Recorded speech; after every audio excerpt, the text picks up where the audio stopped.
O Jardim do Éden. Nossa mais duradoura lenda. Uma história contada por uma civilização após a outra.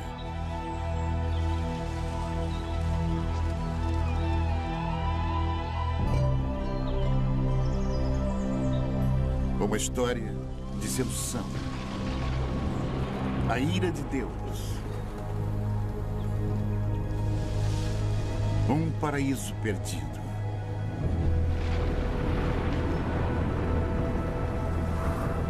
Mas será somente uma fábula?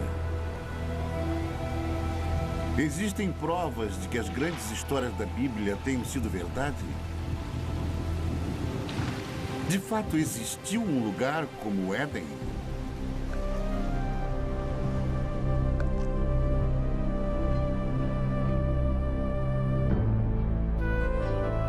Hoje, a procura pelo Jardim do Éden nos leva a uma terra seca e abandonada, a um lugar chamado Mesopotâmia.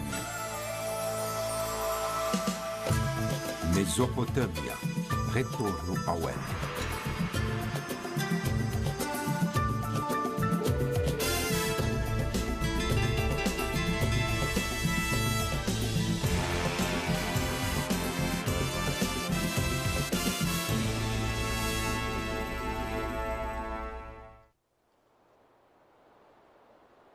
Esta é a terra onde as primeiras sementes de civilização humana foram plantadas.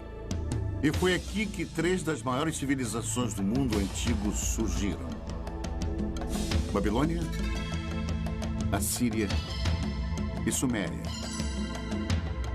Em meio às suas ruínas, as respostas há muito procuradas para os mais profundos mistérios da Bíblia, enquanto arqueólogos percorrem esta terra em busca da origem histórica da fé.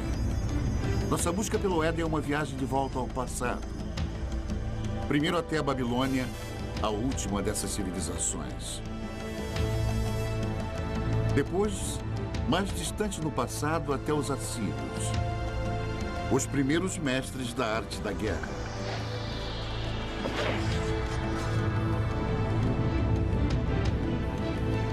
E, finalmente, um momento no passado tão longínquo que somente o Éden poderia ter precedido. Até a Suméria e a criação da civilização em si.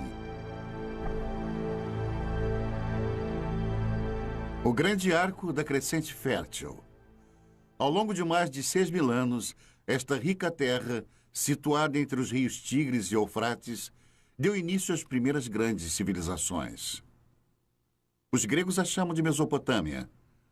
Nós chamamos de Iraque. Subpondo as camadas da história daqui, podemos trilhar as origens de nossas histórias mais antigas e nos transportar às raízes mais profundas da fé.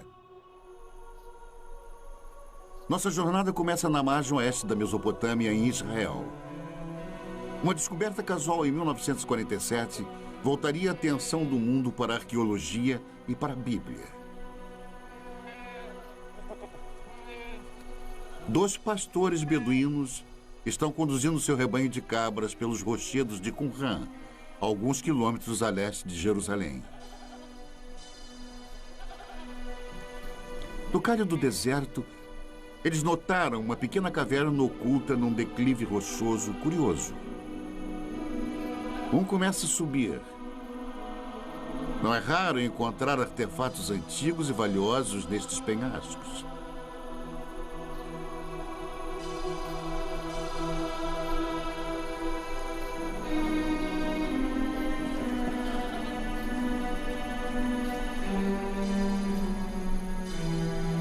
Dentro da caverna, o pastor descobre destroços de antigos potes, fragmentos de pergaminhos de couro e algumas folhas de papiro, tudo intocado desde o tempo de Jesus. Estas escrituras de uma seita judaica monástica chamada Essênios viriam a ser conhecidas em todo o mundo como os manuscritos do Mar Morto.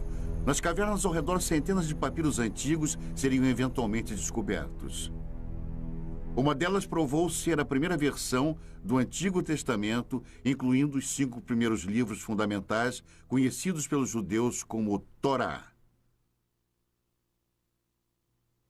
Os manuscritos do Mar Morto imediatamente se tornaram foco de um tremendo alvoroço internacional, enquanto eruditos e teólogos disputavam a posse e os significados deles.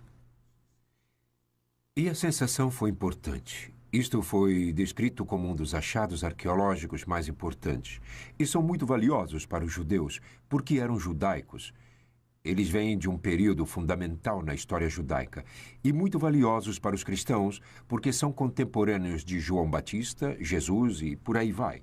Portanto, são muito informativos. Mas, além disso, temos uma grande ligação emocional a esta obra. A Bíblia sempre foi um livro lido sob 2 pontos de vista: o sagrado e o histórico. Mas o tradicional Torá é sempre escrito à mão. As palavras são lidas enquanto o escriba escreve. Portanto, se tornam uma oração. E cada Torá é considerado sagrado a partir do momento que é escrito. Mas a precisão histórica da Bíblia nunca foi de fato comprovada. É um trabalho que continua até hoje.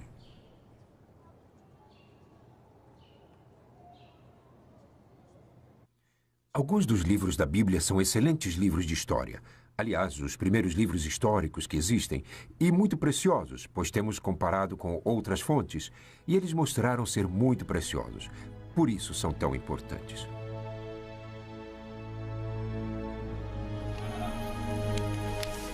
A descoberta dos manuscritos do Mar Morto foi o evento mais famoso da arqueologia bíblica, mas não foi o primeiro.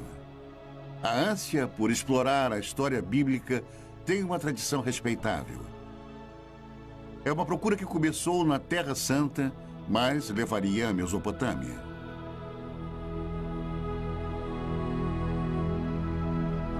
Ao longo da história, viajantes místicos e fiéis têm sido trazidos aos locais onde as grandes histórias da Bíblia ocorreram. Mas com a chegada do século XIX, um novo tipo de peregrino procurou fortificar sua crença na Bíblia através da recente ciência da arqueologia. Certamente não poderia haver confirmação maior de sua fé do que provar que a história bíblica foi real. O primeiro propósito dos arqueólogos bíblicos foi localizar lugares mencionados nas narrativas bíblicas e ver se alguma ilustração daqueles contos poderia ser encontrada. Para usar a cerâmica antiga, as antigas muralhas da cidade, as antigas armas como ilustrações de histórias bíblicas que todos eles haviam aprendido na infância.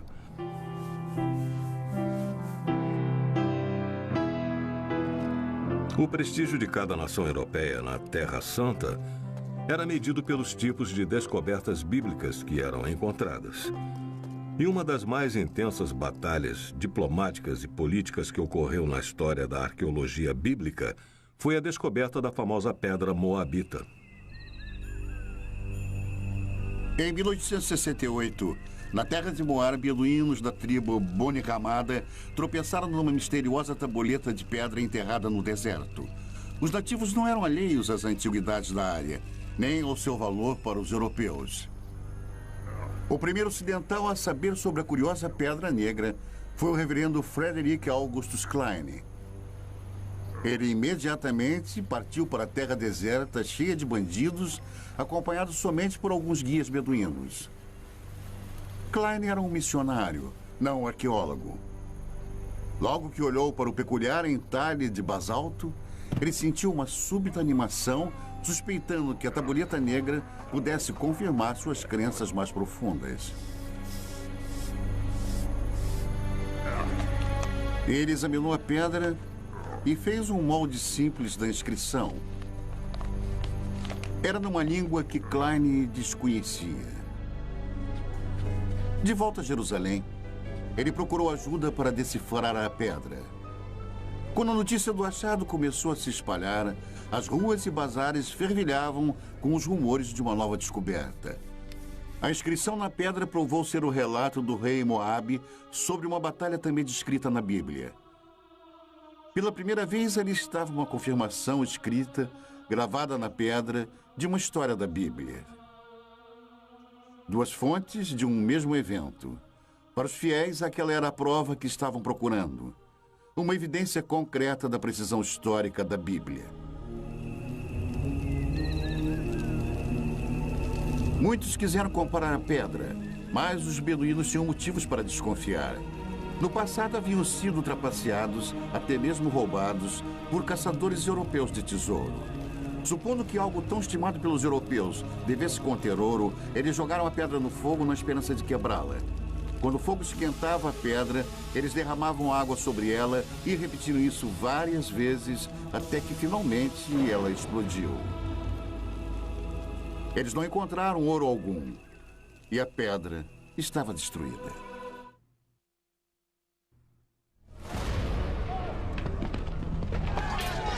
O ano é 586 a.C. O exército de Nabucodonosor, rei da Babilônia, invade Jerusalém com a ira de um Deus furioso. Estamos a quase 6 séculos antes do nascimento de Cristo. Os romanos ainda nem sonhavam com o império.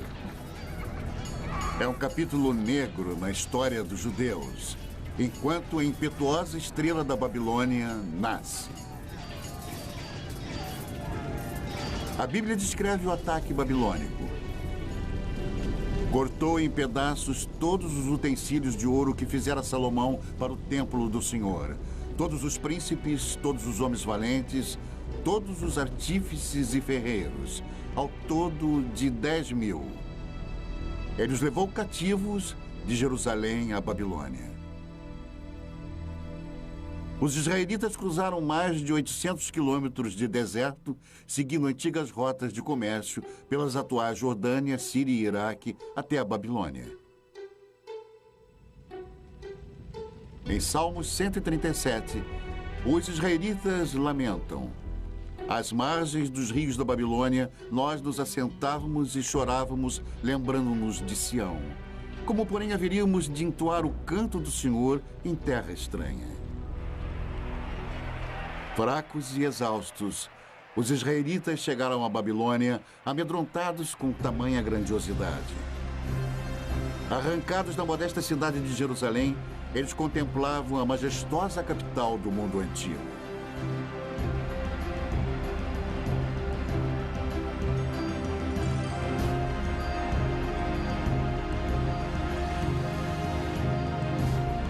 Mas, de alguma forma, os israelitas conseguiram mais do que entoar o canto do Senhor nesta terra antiga. Eles também registraram. Se você pegar qualquer parte de uma fala e então escrevê-la, você está formalizando isso. Você imediatamente estabelece um texto que as pessoas podem criticar ou podem dizer: esta é a verdade, tudo mais é errado. Que eu considero como sendo o maior efeito das escrituras da Bíblia ou do Antigo Testamento. Hoje, as muralhas reconstruídas ao redor da Babilônia estampam o nome de Saddam Hussein. Mas um dia os tijolos exaltavam outro nome: Rei Nabucodonosor. Esta foi uma terra de muitos deuses e ídolos pagãos. Um local improvável para o surgimento de um dos textos mais sagrados do mundo. Na verdade, a grande diversidade babilônica criou o clima perfeito. E eles invadiram este solo cosmopolita. Até os mais educados e os mais cultos estavam sendo bombardeados com contato direto com outras pessoas, e digo pessoas diferentes. Os israelitas se viram numa violenta mistura de raças e línguas em conflito com deuses e demônios. Que cidade é esta? O Apocalipse perguntaria. Vestida de púrpura e de escarlate, adornada de ouro, de pedras preciosas e de pérolas. A morada dos demônios, covil de toda espécie de espírito imundo. Babilônia, a grande mãe das meretrizes e das abominações da terra. Mas em meio a todas as abominações, talvez até mesmo por causa delas, foi onde a Bíblia se tornou um livro pela primeira vez. Ameaçados por uma nova cultura esmagadora, escribas hebreus se empenharam em preservar e solidificar a identidade judaica. Durante 3 gerações de escravidão, os escribas uniram a tradição oral de Israel, novas escrituras e textos sagrados em um único manuscrito. Nascia a Bíblia. Felizmente para eles, os babilônios eram bem liberais. Eles os permitiram manter sua própria cultura, sua própria religião, estudar seus próprios livros. Foi isso que preservou a Bíblia até os dias de hoje. Mas como os livros da Bíblia surgiram nos longos anos de exílio, a cultura babilônica teria influenciado profundamente o trabalho dos escribas israelitas. Eles eram pessoas muito cultas, eu suponho. Muitas das que foram exiladas. E escribas conversavam com escribas. Tenho certeza que foi assim que muita informação foi transmitida. E a troca de ideias e conhecimento deve ter sido, eu diria, devastadora, deve ter sido extraordinária. A Bíblia eventualmente refletiria as histórias e tradições dos babilônios e até mesmo das primeiras civilizações mesopotâmicas. Os israelitas não podiam ignorar a cultura próspera e os grandes monumentos babilônicos. Seus templos estavam entre as maiores construções do mundo antigo. Construções públicas enormes. Uma via processional, o Palácio de Nabucodonosor, com seus legendários jardins suspensos, palmeiras, o rio. Se você tivesse cruzado o portão de Ishtar, teria sentido o odor da brisa. E era intencional. Você estava na presença de algo poderoso. Mas por todos os lados estava a cidade, as pessoas, os plebeus. Os desfiladeiros, travessas tortuosas, o tumulto de pequenas lojas. Multidões de pessoas caminhando, pequenos bairros, amontoados, cheios de vida.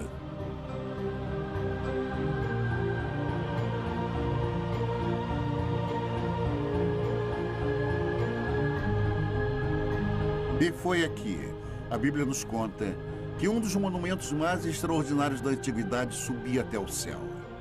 A Torre de Babel. Durante eras, aventureiros e peregrinos esperavam que, encontrando a famosa torre, pudessem provar a veracidade das histórias da Bíblia. Um dos que falharam teria escrito: nenhum homem ousa se aproximar da torre, pois está deserta e cheia de dragões e enormes serpentes e de bestas venenosas. Viajantes medievais afirmaram ter encontrado a torre. Esta almádena em espiral ainda se encontra no norte do Iraque. Mas eles estavam errados. Esta torre foi construída 1500 anos depois e muito distante das muralhas da Babilônia. Talvez a mais intrigante possibilidade tenha sido feita por Robert Caldwell, um arqueólogo alemão no início do século. Ele descobriu uma trincheira retangular com alguns tijolos restantes. Muitos especialistas acreditam que Caldwell tenha descoberto tudo o que restou da famosa torre. Os enormes monumentos babilônicos causaram uma forte impressão nos escribas bíblicos. Mas a herança mais duradoura que sobrevive até hoje é uma novidade babilônica ainda mais impressionante: o Código de Lei. A Babilônia foi a primeira civilização na Terra a ter um código de lei escrito. A pedra, originalmente esculpida, é uma importante relíquia perdida por centenas de anos. Ela apareceria no final do século XIX. Uma pedra esculpida com um dos mais importantes documentos legais de todos os tempos. 1200 anos antes dos israelitas serem levados em cativeiro, o rei da Babilônia mandou esculpir uma pedra com as leis que carregam o seu nome. Código de Hammurabi.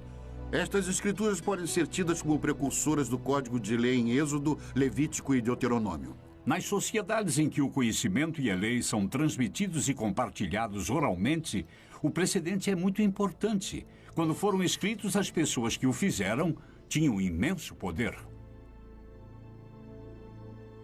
O Código de Hammurabi influenciou quase toda a civilização desde a Babilônia. Hoje, até mesmo alguns de seus métodos mais primitivos de julgamento sobrevivem intactos. Hammurabi descreve um ritual chamado aprovação. Um teste doloroso, até mesmo mortal, de culpa ou inocência. Em algumas remotas tribos beduínas, a aprovação ainda é praticada tal como era feita no tempo de Hammurabi. Nesta rara filmagem, um sagrado chamado Mubashi irá julgar os acusados examinando suas línguas após eles lamberem uma colher de ferro quente.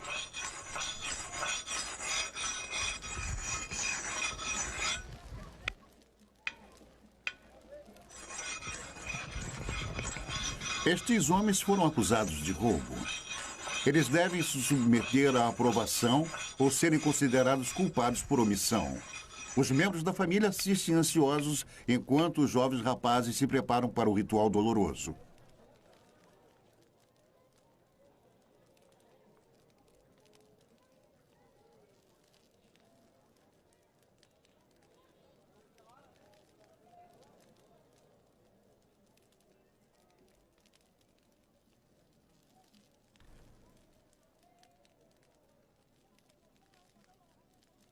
A água não alivia a dor. É para limpar e purificar o bebedor e prepará-lo para o julgamento. O homem sagrado reza e depois examina as línguas queimadas, buscando um sinal de Deus. Apenas o Mubashi pode definir culpado ou inocente e somente ele irá determinar o destino destes homens. Finalmente, um veredicto. Um homem é considerado inocente para grande alívio de sua família. O outro não teve tanta sorte. Declarado culpado, ele irá pagar pelo seu crime. A aprovação é um intrigante reflexo atual de Hammurabi, mas suas leis chegam ainda mais diretamente ao presente através da Bíblia. Hammurabi estabeleceu leis. Ele não inovou nada. Ele apenas estabeleceu por escrito as leis as quais eram realizadas pelos antecedentes há centenas, se não milhares de anos. Olho por olho, dente por dente, e princípios como este, muitos dos quais ainda se encontram.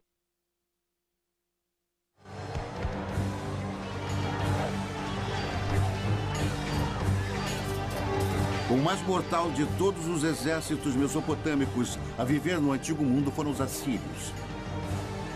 Na Bíblia, eles são os símbolos definitivos da tirania de sangue e opressão impiedosa.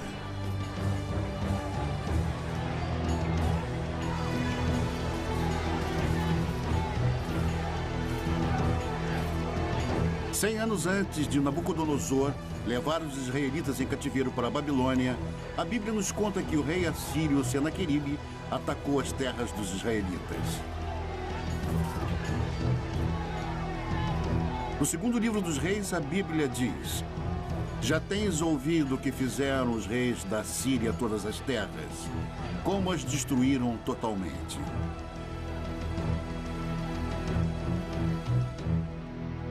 Os assírios eram dominados por reis déspotas.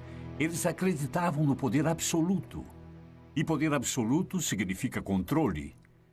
E o poder absoluto quase que invariavelmente se mantém no poder graças à eficiência e força militar. E os assírios mantinham uma enorme máquina de guerra forte e eficiente. E nas paredes dos palácios dos reis assírios estavam as narrativas de algumas de suas expedições, escritas de forma vaidosa, gloriosa, grandiosa e eloquente. Os assírios, eles poderiam tomar uma cidade e empilhar as cabeças dos cidadãos dominantes do lado de fora dos portões, ou pegavam o rei da cidade, o esfolavam vivo e pregavam sua pele no muro, mas todos faziam isso. O poder assírio, simbolizado pela caça ao leão real, estava nas mãos de impiedosos reis guerreiros. Até mesmo a Bíblia demonstra uma relutante admiração. Eis que a Assíria e todos os grandes povos se assentavam à sua sombra. Ezequiel 31. Enquanto a cidade de Roma estava no início, a Assíria era o maior império do mundo. Por mais de 1000 anos, Os detalhes sobre a civilização assíria eram poucos. Até a grande capital, cidade de Nínive, era desconhecida pelo mundo moderno. Então, em 1852, estas ruínas abandonadas foram exploradas pelo arqueólogo britânico Austin Henry Lerdy.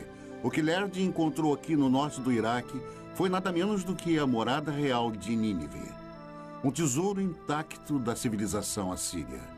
Cavando a terra como um minerador, Lerdy descobriu grandes touros alados e obras de arte espetaculares escondidas dos olhos humanos por um milênio. O mundo estava admirado e vibrante com a nova descoberta. Nínive era outra cidade bíblica encontrada, mais uma confirmação da precisão histórica da Bíblia. Porém, a mais fenomenal das descobertas de Lerdy foi a grande biblioteca de Nínive, uma extraordinária coleção de 22.000 tabuletas de barro gravadas com a escrita cuneiforme dos assírios. A única comunicação direta que temos com as pessoas do mundo antigo, de fato, é o que eles deixaram em seus escritos. Podemos saber através disso o que eles comiam, como era a sua medicina, como era a vida em família, como era a sua política e como viam a religião. Os detalhes da vida diária dos assírios revelam uma sociedade patriarcal, um mundo onde plebeus e principalmente as mulheres tinham poucos direitos. Toda mulher assíria, quando ainda jovem, antes do casamento, ia ao templo de Estar, sentar nos degraus e ficava lá até que algum homem se aproximasse e deixasse cair uma pedra na barra do seu vestido. Então ela entrava com ele e tinha relações. Era assim. Mas neste mundo tirânico havia uma certa justiça. No casamento, até as mulheres tinham certos direitos. Uma mulher podia especificar em seu contrato de casamento que seu marido não poderia ter outras esposas. Ela podia especificar que ele poderia ter quantas prostitutas quisesse, mas não outras esposas. Mas se as mulheres comuns tinham direitos limitados, descobertas recentes revelam que as rainhas assírias dispunham de grande privilégio. Em 1989, o antigo palácio de Nimrod, ao norte do Iraque, foi o palco de um surpreendente achado. Os especialistas a consideraram a mais significante descoberta desde a tumba do rei Tutankhamon, o tesouro de Nimrod. Enquanto nós limpávamos uma das salas, descobrimos que havia algumas indicações de um túmulo no subsolo. Nós tiramos tudo e tentamos nos dividir. E descobrimos que ali havia corpos de pelo menos 2 rainhas. Densos braceletes de ouro ainda enfeitavam os seus ossos. Um tesouro real, enterrados há mais de 2.000 anos. Esta filmagem memorável, feita por arqueólogos iraquianos, é um registro exclusivo de suas extraordinárias descobertas. Pela primeira vez, a tumba de uma rainha assíria foi encontrada intacta. A sepultura real ainda exibia uma maldição para proteger suas ocupantes. Para aquele que abrir o lacre e me retirar de minha tumba, que seu espírito vague sedento sob os amargos raios do sol, e que os poderosos deuses do inferno permitam que seu corpo e sua alma jamais encontrem um descanso eterno. Ignorando a maldição, os arqueólogos escavaram mais de 56 quilos de joias lindamente esculpidas, globos de cristal e requintados entalhes. Os antigos assírios eram mestres ourives e artesãos. Mas o valor desse tesouro é bem mais alto do que vale em ouro. Quando mortas, as rainhas assírias esbanjavam riquezas. Mas em vida foram seus reis que fizeram história. Reis com sede de impérios. No ano de 701 a.C., o rei Senaqueribe e seu exército se puseram a caminho do deserto em direção ao mar Mediterrâneo. Os corajosos assírios estavam determinados a conquistar tudo que passasse em seu caminho. As cidades de Judá, inclusive Jerusalém, e seu rebelde rei Ezequias. Fortalezas e mais fortalezas tombavam diante dos assírios, mas foi a cidade de Laquis cuja brutal destruição está nos registros históricos e na Bíblia. O cerco a Laquis é um ótimo exemplo de como o exército assírio invadiu a cidade, a cercou, a sitiou e a conquistou, e levou seus habitantes como escravos, os que não foram executados, homens, mulheres e crianças. A técnica era muito simples, era uma conquista bruta, rápida e sistematicamente eficiente. E nos baixos relevos dos palácios assírios, dá para ver os mecanismos de cerco, os soldados avançando nas colinas com os escudos por cima os protegendo dos entulhos atirados. Mas eles não tinham chance. Os outros eram soldados profissionais. Era uma máquina.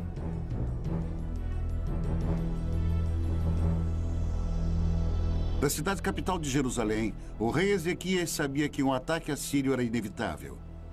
Ele tratou de fortificar a cidade e ordenou a escavação de um aqueduto subterrâneo, um empenho desesperado para proteger o fornecimento de água na cidade. Diante de um cerco, o plano de Ezequias funcionou. A Bíblia conta que Deus salvou Jerusalém e o rei da Assíria voltou humilhado para sua terra. A versão de Senaqueribe do conflito foi encontrada num prisma de argila enterrado em Nínive. Ele se equipara com a história da Bíblia nos mínimos detalhes, mas seu ponto de vista é bruscamente diferente. Mas quanto a Ezequias, o judeu que não se curvou em submissão ao meu domínio, 46 de suas cidades fortemente muradas, eu ataquei e conquistei. O esplendor de minha autoridade o derrotou. As histórias são contadas de ângulos diferentes, mas estão de acordo.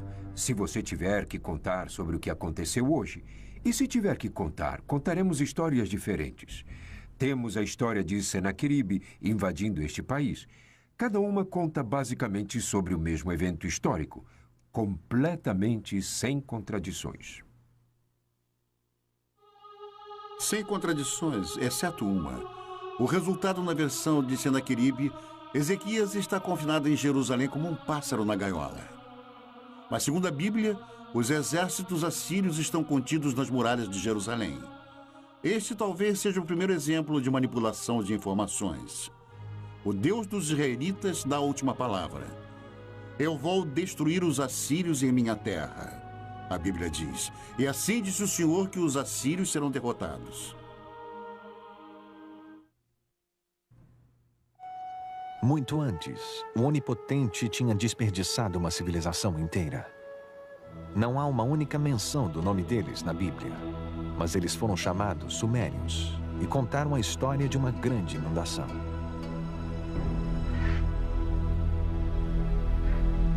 É uma das mais famosas histórias de toda a Bíblia, a saga da Arca de Noé. Um Deus raivoso, um barco de madeira, um dilúvio.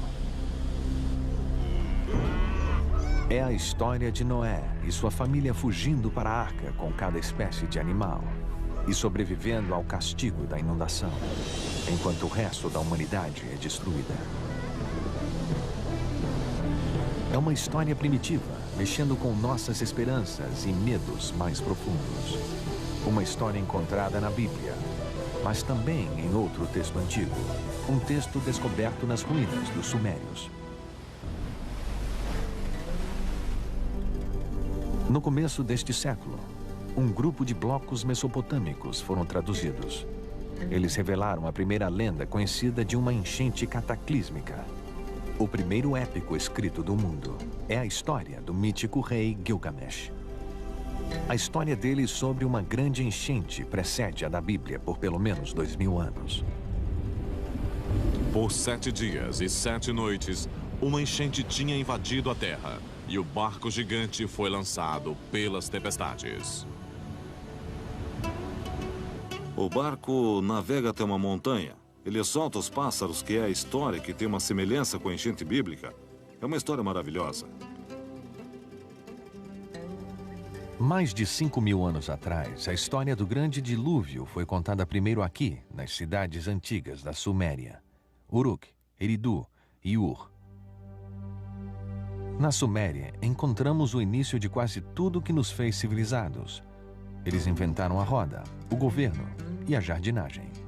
Suméria, a primeira civilização na Terra. Em uma terra sem pedra, eles projetam tijolos de barro, como aqueles ainda feitos e usados hoje.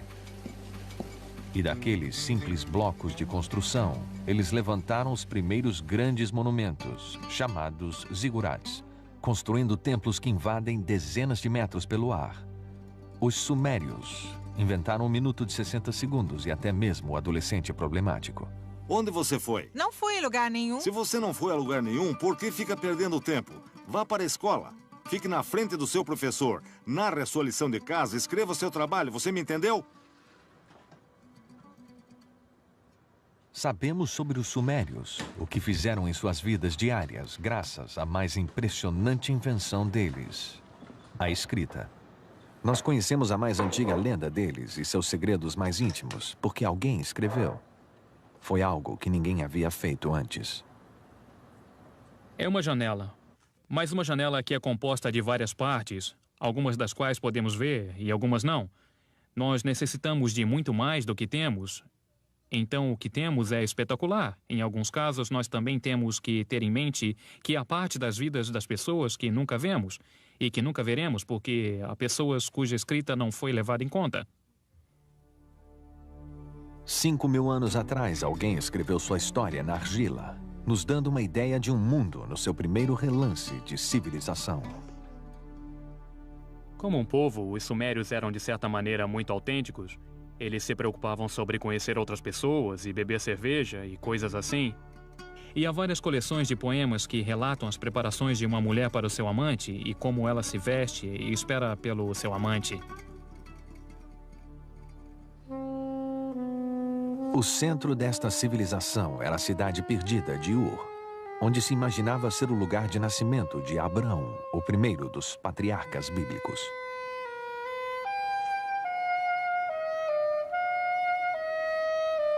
É o sumário de uma cidade bíblica em termos arqueológicos, porque era um lugar de uma das mais famosas escavações arqueológicas que já ocorreu entre os anos 1920 e 1930, por um notável arqueólogo britânico chamado Leonard Woolley. Um arqueólogo britânico descreveu a arqueologia como sendo a ciência dos detritos ou restos, o que é verdade. Mas me dê um arqueólogo que possa fazer pedras e ossos e tijolos e potes criarem vida. Leonard Woolley era assim. Ele pegaria pessoas num passeio por um pequeno quarteirão de Ur, onde as fundações da casa estivessem expostas, e conforme fossem andando, ele falaria da vida das pessoas que viveram nestas casas. Falaria sobre os fornos, as janelas, os tetos rebaixados, os móveis.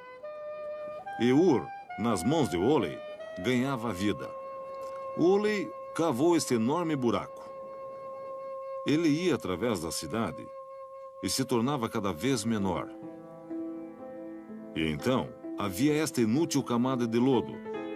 E Woolley recontava como a mulher dele veio e olhou para aquilo.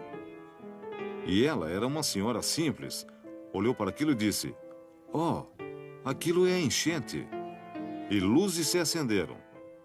E Woolley disse que isto era uma evidência do dilúvio bíblico. E o que ele fez? Trouxe dinheiro. E Ur foi uma das escavações que foi vendida brilhantemente.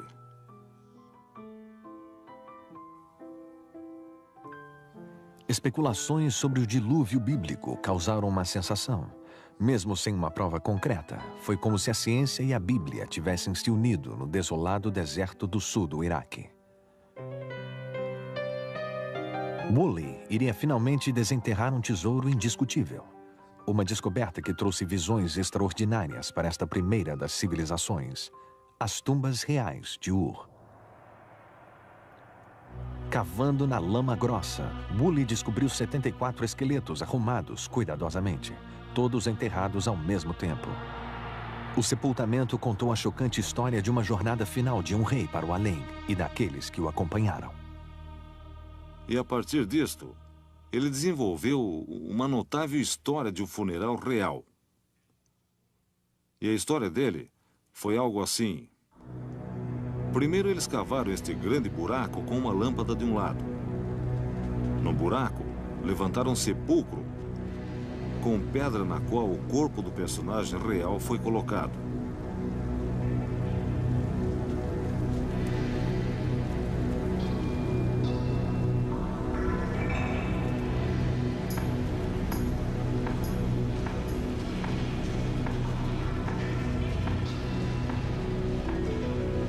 Então, a corte inteira entrou no buraco.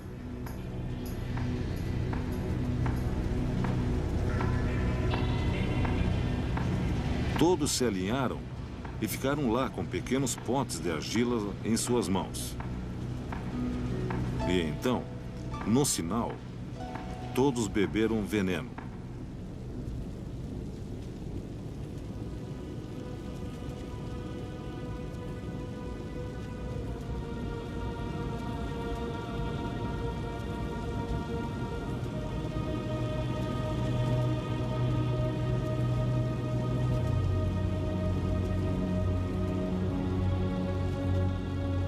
Deitaram e morreram.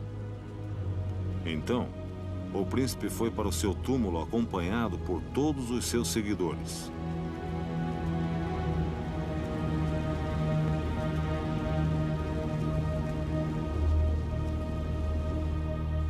Isto se tornou uma das grandes descobertas, um dos maiores funerais contados na arqueologia da história antiga. A descoberta dos túmulos em Ur foi um triunfo para a arqueologia, revelando os segredos antigos da primeira civilização. Mas a ciência sozinha pode nos levar só até lá. Onde a trilha acaba, o épico de Gilgamesh traz as pistas atormentadoras finais. Pistas que nos levam de volta a um jardim e a um lugar chamado paraíso.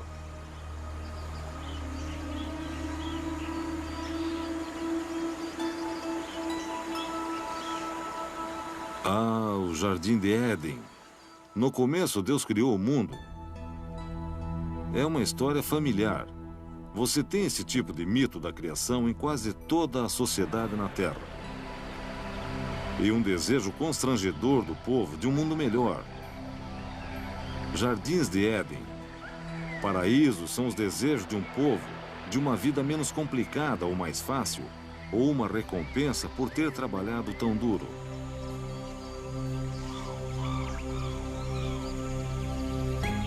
No antigo épico sumério de Gilgamesh, o nome dado ao paraíso é Dolmen.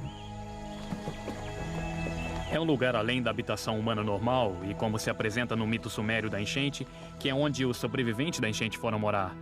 E há outros mitos que mostram Dolmen como um lugar onde tudo era perfeito. Dolmen aparece na lenda mesopotâmica como uma espécie de jardim do Éden. Como um tipo de paraíso, um lugar de verdejante frescor e água abundante, e ventos e brisas. É um lugar de maravilhas, um lugar perfeito. É também o lar para uma serpente. No épico antigo, a serpente rouba a flor que gera a imortalidade. E assim como Adão, Gilgamesh deve deixar o jardim e morrer. A ideia do paraíso parece universal. Mas no que se baseia? Este lugar existiu? A resposta indica um lugar encantado e real. 640 quilômetros ao sul da antiga cidade sumeriana de Ur, fica a ilha de Bahrein. Um mercado essencial nas rotas do comércio através dos desertos áridos e mares salgados da Mesopotâmia.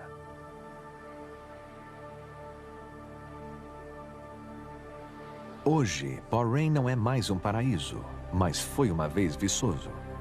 Uma vez esta ilha teve água abundante e também abundante vida. Uma vez, há muito tempo, isto era Dolmen. Mas era o paraíso? Comparando com o deserto nos arredores, certamente parecia ser. Havia tanta água aqui que o que é agora é uma ilha deserta. Floresceu. Era um jardim produzindo frutas suculentas. E havia pessoas aqui que aparentemente levavam uma vida abençoada. Mais de 85 mil túmulos encontram-se nesta paisagem, provavelmente mais do que em qualquer outro lugar do mundo antigo. Os ossos antigos nos contam que esses povos eram mais altos e mais saudáveis, e eles viviam mais que as outras pessoas da região. E nos túmulos está a mais surpreendente chave: os restos de cobras, ritualmente embalsamadas em algum lugar no passado há mais de 4.000 anos.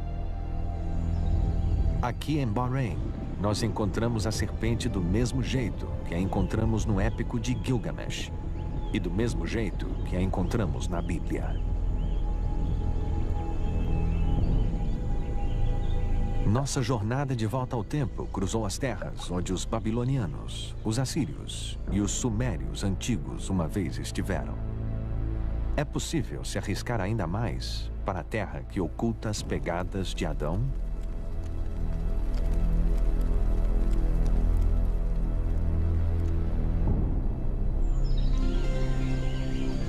Aqui, fé e razão devem caminhar juntas.